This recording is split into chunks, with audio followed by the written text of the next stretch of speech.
2 anni per riuscire a vaccinare tutti i veneti. E questa è la previsione del direttore generale della Sanità del Veneto, Luciano Florsi. La fornitura dei vaccini rimarrà quella attuale. Eppure, lo stesso Presidente del Consiglio, Mario Draghi, nel suo discorso in Senato, ha sottolineato l'importanza di un piano vaccinale rapido che coinvolga tutti, quasi un sostegno indiretto all'operazione del Veneto, che sta informandosi per il reperimento di 2 lotti di dosi di vaccino, quei 27 milioni di vaccini di cui si parla da qualche giorno sono Pfizer. A me sembra una cosa di buon senso che se uno mi suona il campanello e mi dice guarda che c'è un bancale di vaccini, dicevo sono veri? Quanto costano?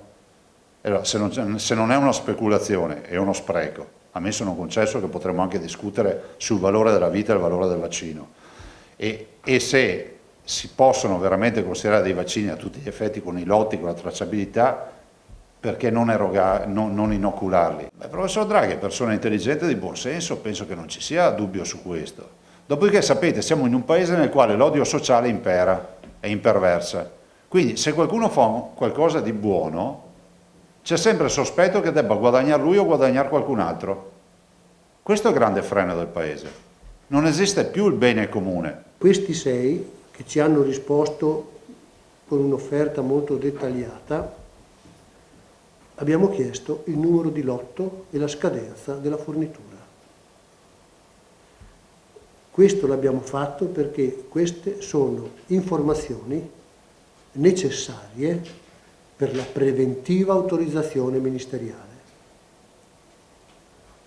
Quindi noi ci stiamo muovendo al di sotto dell'autorizzazione ministeriale che vogliamo chiedere e senza la quale non ci muoveremo, e quindi chiediamo certezza della fornitura, perché il numero di lotto non è che ammette, lo puoi verificare in 1000 modi.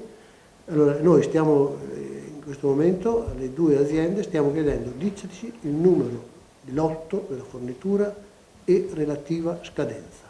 Numero di lotto, data di scadenza e tempi di consegna. Le informazioni richieste dal Veneto e 2 intermediari che hanno presentato l'offerta alla Regione, che dovrà ottenere comunque l'autorizzazione del Ministero della Salute. Il rischio di prodotti contraffatti sul mercato esiste e i NAS hanno già avviato alcune indagini di verifica. Un'industria farmaceutica vende tutto il suo prodotto direttamente? Impossibile. Come pensare che la Fiat vendesse le sue auto tutte direttamente in fabbrica a Torino. C'hanno le concessionarie, infatti le Big Pharma hanno i concessionari, hanno i licenziatari, addirittura gente che produce lo stesso prodotto da altre parti su licenzia, hanno poi i rappresentanti, hanno tutto un commerciale e quindi secondo me se un'azienda vi dice noi vendiamo solo ai governi vuol dire che si sono riservati quella fetta di mercato. Se dopo la volete leggere come volete leggere voi, noi vendiamo solo ai governi vuol dire che non vendiamo a nessun altro. Ma allora non si spiegherebbe quello che sta accadendo in giro per il mondo?